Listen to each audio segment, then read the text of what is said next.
स्वागत है आपका मेरे यूट्यूब चैनल लर्न विद आंचल पर। तो आज हम अपनी इस वीडियो में क्लास 8 का मैथ्स का चैप्टर नंबर 1 रैशनल नंबर का जो है प्रॉपर्टीज़ देखेंगे। हमारी पिछली वीडियो में हमने चैप्टर का इंट्रोडक्शन देखा था और आज हम देखने वाले हैं प्रॉपर्टीज़। तो चलो देखते हैं प्रॉपर्टीज़ से पहले हम एक बार कल का रिवीजन कर लेते हैं।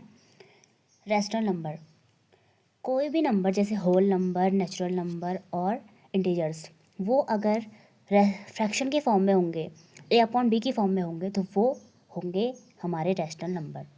और एनसीईआरटी की जो बुक्स हैं उनमें मैंने यहाँ जो a/b लिखा है वहाँ p/q की फॉर्म में दिखेगा आपको, और q does not equal to 0। Properties देखते हैं। इसमें जो मेन प्रॉपर्टी हैं वो हैं हमारी 4 प्रॉपर्टीज़। वो हैं, एक है हमारी जो पहली है वो है क्लोजर प्रॉपर्टी, और दूसरी है कम्यूटेटिव प्रॉपर्टी, और तीसरी है एसोसिएटिव प्रॉपर्टी, और चौथी है डिस्ट्रीब्यूटिव प्रॉपर्टी। तो सबसे पहले हम बात करेंगे क्लोजर प्रॉपर्टी पर। इसको हम सबसे पहले तो एडिशन पे अप्लाई करते हैं कि ये रैशनल नंबर हो रहा है या नहीं हो रहा है। अगर हम 2 नंबर्स को ऐड करेंगे, क्लोजर प्रॉपर्टी का जो पहला है एडिशन, उसमें हम इसे अप्लाई करके देखते हैं। अगर हम 2 रैशनल नंबर को ऐड करेंगे तो क्या इज इक्वल टू में रैशनल नंबर ही आएगा? तो चलो देखते हैं। 1 एक रैशनल नंबर होता है और 2 भी एक रैशनल नंबर होता है। अब इन्हें प्लस करते हैं, कितना आएगा? 3। तो क्या 3 एक रैशनल नंबर है? हाँ, 3 एक रैशनल नंबर है। तो ये तो रैशनल नंबर के लिए सही हो गया कि एडिशन, जो क्लोजर प्रॉपर्टी है वो एडिशन पर अप्लाई होती है। अब सब्सट्रैक्शन की बात करते हैं। अगर मैं 1 - 2 कर दूँ तो कितना आएगा? -1 आएगा। और -1 भी एक रैशनल नंबर होता है। मैंने कल ही बताया था कि जो सिंगल नंबर होते हैं उनके अपॉन में 1 होता ही होता है। जैसे 3/1 लिखा है, ये 1 -1/1 है, ये एक रैशनल की फ्रैक्शन की फॉर्म में है, तो ये एक रैशनल नंबर है। तो अब हम मल्टीप्लिकेशन में इसको अप्लाई करते हैं। अगर हम 2 नंबर्स को, जैसे 1 × 2, इसको अगर हम मल्टीप्लाई करेंगे तो कितना आएगा? 2 आएगा, और 2 एक रैशनल नंबर है। प्लस करके रैशनल नंबर आ रहा है, माइनस करके भी रैशनल नंबर आ रहा है, मल्टीप्लाई करके भी रैशनल नंबर आ रहा है। तो हम अब देखेंगे डिवीज़न के लिए कि डिवीज़न के लिए आखिर क्यों नहीं है कि रैशनल नंबर, कैसे नहीं आता रैशनल नंबर डिवीज़न करके? हम भी तो देखें। 4/2 करूँ तो अगर 2 से तो 4 कट गया 2 बारी में, तो 2 तो एक रैशनल नंबर है। तो ये कैसे बोल देनी है, बताती हूँ। चलो, हमने पीछे एक रूल पढ़ा था जहाँ लिखा था कि a/b एक रैशनल नंबर होता है और b does not equal to 0 होना चाहिए। तो यहाँ तो ये रूल के अकॉर्डिंग अगर मैं 4/0 करूँ, ये डिवीज़न की फॉर्म में है, बट ये तो है ही नहीं। इस रूल के अकॉर्डिंग ये तो गलत है, ये तो होना ही नहीं चाहिए। बस इसी रूल की वजह से डिवीज़न का जो डिवीज़न है वो यहाँ पर फिट नहीं बैठता। क्योंकि अगर हम प्लस कर रहे हैं, माइनस कर रहे हैं, मल्टीप्लाई कर रहे हैं, तो सारे नंबर के लिए है ना वो अप्लाई। अगर डिवीज़न करेंगे वो भी सारे नंबर्स के लिए होना चाहिए, बट यहाँ तो 0 के लिए एक रूल बना हुआ है कि नहीं होना चाहिए। बस उसी वजह से डिवीज़न के लिए ये रॉन्ग हो गया। सो नेक्स्ट है कम्यूटेटिव प्रॉपर्टी। कम्यूटेटिव प्रॉपर्टी का चेक करते हैं। कम्यूटेटिव प्रॉपर्टी का तो यही होता है, एडिशन जो है a + b is equal to b + a। अगर मैं a2 लूँ और b4 लूँ और a2 लूँ, तो ये प्लस करके 6 होगा और ये प्लस करके 6 होगा। तो इसका मतलब तो ये हो गया कि ये तो वैलिड हो गया, अप्लाई हो गया। तो फिर ये एक रैशनल नंबर हो गया। और 6 एक रैशनल नंबर होता है, ये 6 ये वाला, इस साइड वाला 6 भी एक रैशनल नंबर है, और दोनों रैशनल नंबर है और इस इक्वल टू है। मतलब इस साइड भी सेम आ गया और इस साइड भी सेम आ गया, दोनों सेम टू सेम है। तो कम्यूटेटिव प्रॉपर्टी का जो प्लस वाला है वो तो इसके लिए अप्लाई हो गया। सब्सट्रैक्शन के लिए देखते हैं, माइनस करके चेक करते हैं। a - b is equal to b - a। चलो a को ले लेते हैं हम, 4 ले लेते हैं, और इसको ले लेते हैं 2। और इसको ले लेते हैं 2 और इसको ले लेते हैं 4। ये तो हमारा आ जाएगा 2 और बट ये भी 2 है, यहाँ माइनस चेंज हो गया क्योंकि जो बड़ा नंबर होता है उसके आगे का जो नंबर होता है वही यहाँ लिखा जाता है। तो उस वजह से यहाँ मैंने लिखा है कि डज नॉट इक्वल टू, यहाँ वैलिड नहीं हो रहा, यहाँ अप्लाई नहीं हो रहा है। अब मल्टीप्लाई की बात करते हैं। a multiply B is equal to B multiply A. अगर मैं a लूँ 2 इंटू 4 और b लूँ 4 इंटू 2, क्योंकि हमने a लिया है 2, b लिया है 4, तो b लिया है 4, a लिया है 2, मल्टीप्लाई करेंगे तो यहाँ 8 आ गया और यहाँ भी 8 आ गया, तो ये तो अप्लाई हो गया। इसे हम टिक कर देते हैं, ये ट्रू है। यहाँ ये रॉन्ग हो गया। अब डिवीज़न के लिए डिवीज़न का चेक करते हैं।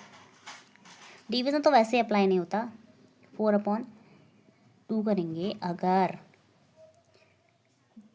तो ये 2 आएगा। बट वही रूल अगर हम फॉलो करें जो हमने इसमें बताया था, यहाँ पे v does not equal to 0, इस रूल की वजह से यहाँ जो है डिवीज़न वो भी रॉन्ग हो जाता है। तो यहाँ मैंने लिखा है डज नॉट इक्वल टू 0, ये भी यहाँ रॉन्ग हो गया। अब अगर हम एसोसिएटिव प्रॉपर्टी की बात करें तो सबसे पहले तो एसोसिएटिव प्रॉपर्टी होती है क्या आखिर। इस एसोसिएटिव प्रॉपर्टी में ब्रैकेट का खेल होता है।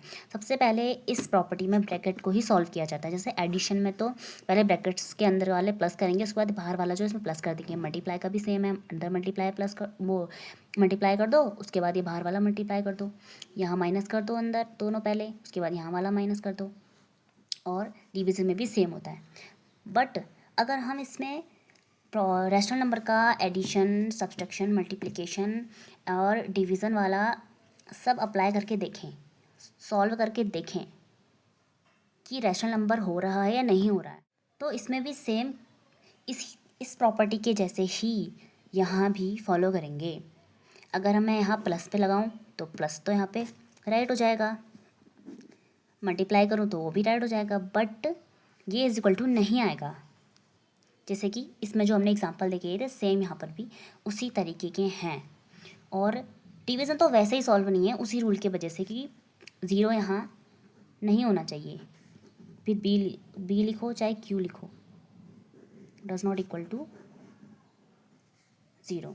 अब ज़रा हम एक एग्जांपल सबका देखते हैं। तो चलो देखते हैं। यहाँ मैं सिंपल से एग्जांपल ले रही हूँ। यहाँ मैं ए को मान लूँगी 2, बी को मान लूँगी 1। अब इन सब में अप्लाई करते हैं। 2 प्लस, सबसे पहले एडिशन के लिए देख रहे हैं, 2 प्लस, अच्छा हाँ सी भी तो मानना है, C is equal to, C को 2 मान लेते हैं, 1 plus 2 is equal to 2 plus 1, bracket अब यहाँ लगेगा प्लस 2। अब इसे सॉल्व करते हैं। सबसे पहले ब्रैकेट सॉल्व करेंगे,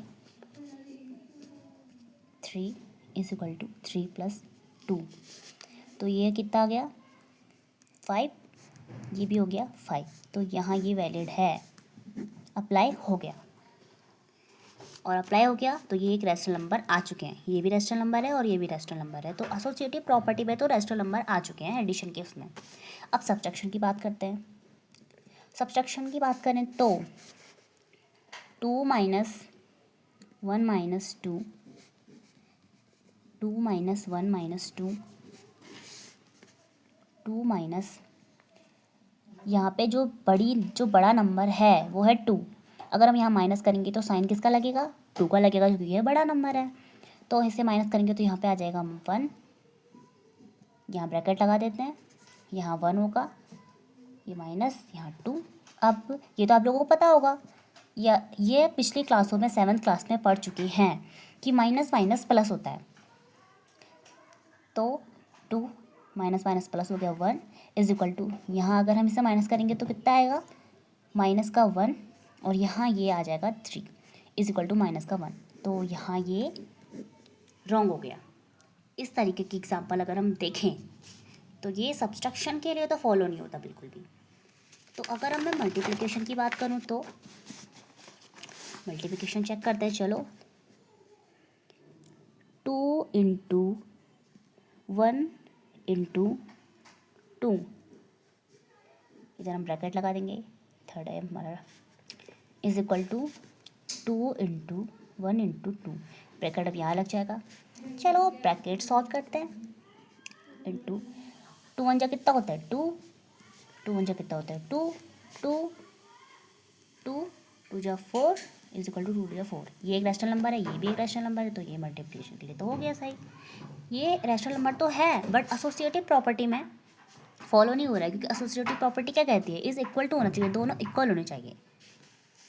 अब डिवीज़न की बात करूँ तो मैं यहाँ वही रूल फॉलो हो जाएगा। अब जो डिस्ट्रीब्यूटिव प्रॉपर्टी है उसमें आखिर होता क्या है, ये मल्टीप्लाई का जो साइन है ना बीच में और ये जो ए लिखा है, इसे पहले हमें बी से इंटू करनी पड़ती है, उसके बाद सी से इंटू करनी पड़ती है, फिर आफ्टर दैट जो है दोनों को प्लस कर देना होता है। ये देखो मैंने लिख रखा है यहाँ पे, यही सेम है और इसमें भी यही होता है और ये इसके लिए वैलिड भी है। एग्जाम्पल अगर मैं दूँ तो अभी देती हूँ।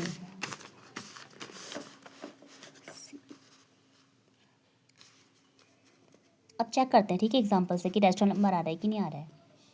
ए लूँ मैं अगर तो 2 लूँगी, बी लूँगी 1 और सी लूँगी 2, 2 इंटू 1 प्लस 2, देखते हैं कि ये आ रहा है या नहीं आ रहा है। 2 1 जा 2, 2 2 जा 4, कितना आ गया ये 6, ये तो एक रैशनल नंबर है, हो गया इसके लिए भी प्रूफ।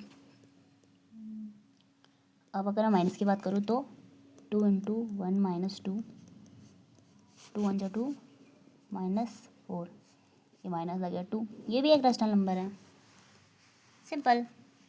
इसके बाद हम पढ़ेंगे identity, additive identity, multiplication identity. अब सबसे पहले तो मैं अगर एडिटिव आइडेंटिटी के बारे में बताऊं तो कोई भी रैशनल नंबर हो, चाहे कोई भी नंबर हो, नेचुरल हो, इंटीजर हो या होल हो या फिर रैशनल नंबर ही क्यों ना हो, अगर हम उसे 0 से प्लस करेंगे तो इज इक्वल टू में वही नंबर आएगा।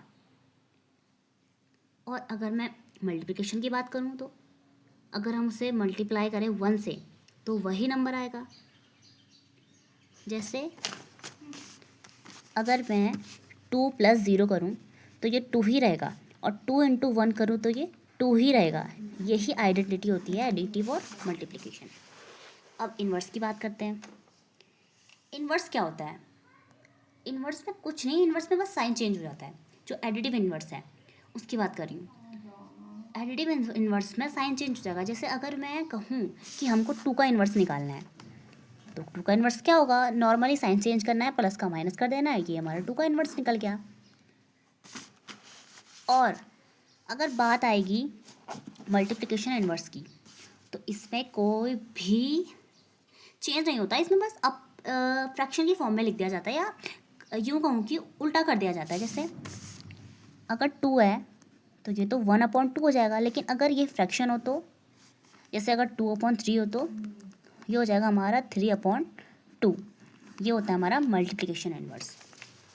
तो आई होप कि आपको वीडियो समझ में आई होगी। अगर कुछ कहीं पर समझ में नहीं आ रहा है या मेरे बताने पे कहीं पर कुछ गड़बड़ हो गई हो तो प्लीज़ मुझे कमेंट करके ज़रूर बताएं। एंड नेक्स्ट वीडियो के लिए like, comment and subscribe. Thank you for watching.